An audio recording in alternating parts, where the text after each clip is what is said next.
Good morning, goddammit. Piss and Vinegar Day 146, chest and triceps. So, again, today I didn't do the live narration because, I didn't do it yesterday, and I didn't do that because I was angry. Today I didn't do it out of sorrow. I just didn't feel all that good, and I don't think I would have really portrayed much of anything if I had live narrated, and I still don't feel super sick, but I feel better.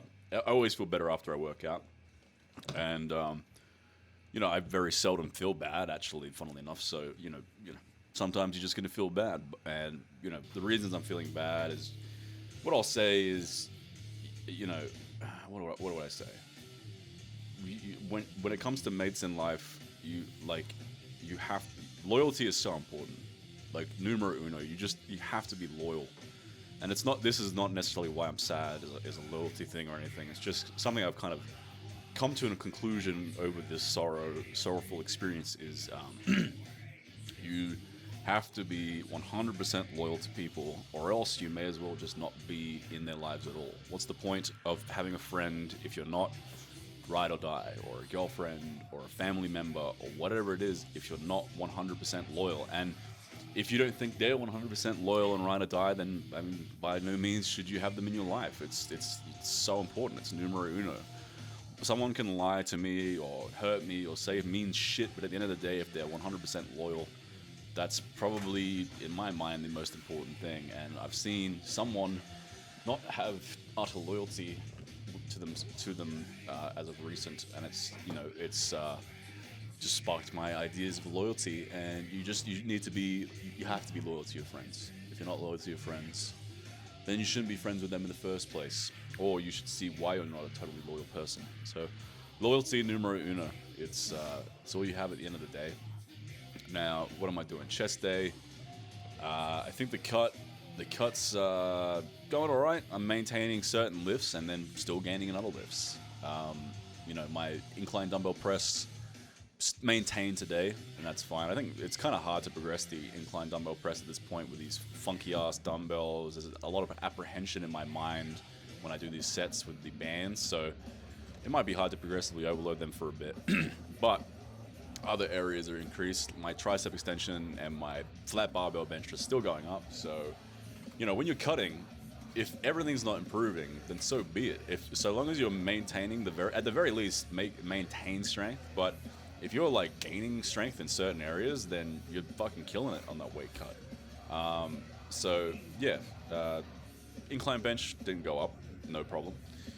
Now I did the barbell bench press after this, that's still going up. Now, with the barbell bench press, part of that is I'm making neurological adaptations because I only just started barbell benching once again very recently. I think it was a month ago I started doing the flat bench, and I was at 60 kilos, and now I'm at 80. So for 15 reps or whatever it is. So big strength increases, and a lot of that has even been over a cut, and part of that is neurological adaptations, but also part of that is just high intensity training. It's fucking really good way of making sure that you have adequate recovery when you're cutting weight, because if you're doing all this volume garbage and you're training super frequently, you're not going to have the calories to sustain such an amount of effort, whereas high intensity just gives you exactly what you need, the very bare minimum, or maybe not the bare minimum, the maximum of what you need. And then anything beyond that point is just, more recovery that you're going to need, or more stuff, more training or more damage you're going to need to recover from. So high intensity is great for maintaining or even gaining strength over a cut, because it gives you the minimum effective dose to yield maximum, benefits. So I'm attributing my strength maintenance and strength gains throughout this cut to the fact that I'm training high intensity. Some of these things, again, are neurological adaptations or places I'm just generally weak in, like my squat.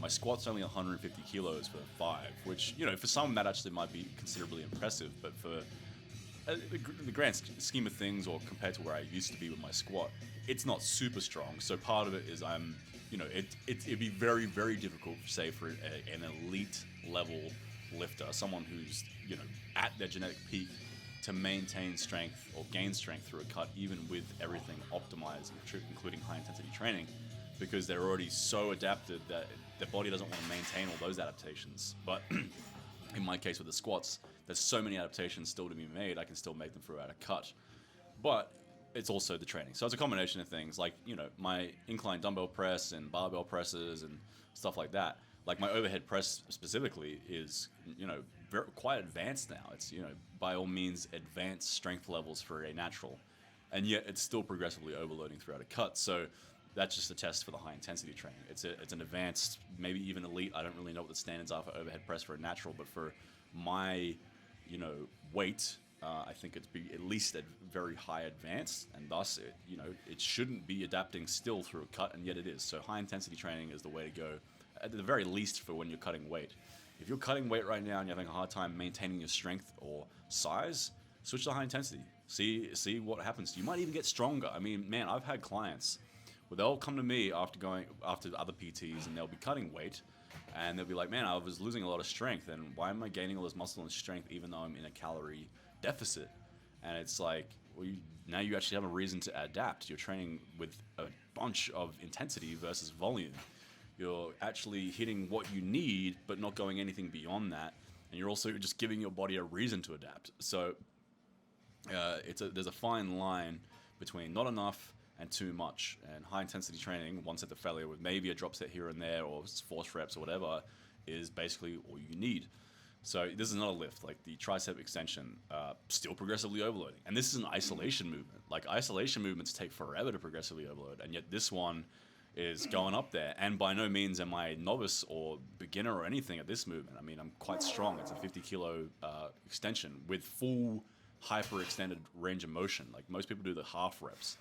And it's still progressively overloading. So, it's not just neurological adaptations or newbie gains or anything of the sort. Even the advanced lifts are progressing. So, yeah, I'm hoping by the end of this cut, I'll have lost zero strength in any aspect, and at the very least, just maintained, So that's the goals, and I'm pretty fucking confident that'll be the case with cutting. Maybe the last few weeks, the last month, just because I'll be so calorie and carb deprived and just mineral deprived and nutrient deprived from being so staunchly in a calorie deficit because I have such a slow metabolism, then yeah, I could see some strength being lost then. But that'll only be temporary. As soon as the carbohydrates come back, it'll just be a matter of needing more glycogen in my system, not necessarily what's the word? Not hypertrophy, dystrophy. I don't think I'll get any real muscle dystrophy. It'll just be like a lack of carbohydrates not allowing you to perform, if that makes sense. So here's the... I'm almost done with my workout. I'm confused what's going on here. All right, overhead extensions. My triceps keep getting bigger and bigger. I wish there's certain muscles that are getting bigger and bigger and other muscles that are not so much. Like my biceps haven't grown all that much. My chest hasn't grown that much, but my shoulders, triceps, back, legs and glutes, fucking obliques, some of the muscles I really don't give a shit about at all have blown up. So at least some things are blowing up. Biceps, don't know what's going on with the biceps. I mean, I think they've grown a little bit. It's just that disproportionately so to the rest of the muscles. I don't think biceps are super, super important. At the end of the day, people always think, what's the most important muscle? What's the most important muscle for looking big? And I don't think there's necessarily one muscle. It's like you should focus on all of them. That's one of the things I like about high intensity training is you don't have any of this nonsense where it's like, oh, well, my back's lacking, so I do 2 back days a week. It's like, no, everything gets an equated amount of effort, and thus you have nothing that lacks. Everything gets a good amount of stimulus, and then whatever you're more genetically inclined with, or whatever you're less injured in, or whatever you seem to find the best muscle connection movement for, will just get favored that much more. Like I'm still maybe just stumbling across muscle movements that make my chest get bigger and my biceps get bigger. So far I'm doing a decent job, and I might just be patient. Lee Priest always says, if you're not getting bigger, a lot of times it's just because you're not patient. You just have to fucking take some time. You don't necessarily always have the best genetics for bodybuilding, which I definitely don't, as you can see by my posing here. So it's just a matter of patience. I could keep switching out bicep moves, but at the end of the day, what I'm doing right now hits my biceps great. So anything different isn't necessarily going to do a fucking thing. It's just going to take more time for my biceps to get any bigger. whereas my triceps and my delts are like fucking exploding. So, you know, hold on to the things that are going well. I'd say posing here, I can see in my physique I'm starting to see the potential for a really great physique. I just need to get lean enough. I think at the end of this bulk, and then I need one more cut. No, sorry, two more bulks and two more cuts. So I do this cut, bulk again, big fuck off bulk, get a bunch of size, do one big fuck off cut again after that, and then I'll have probably the physique of my dreams. I'm getting closer. Anyway, see you guys for more Piss and Vinegar. Bye bye.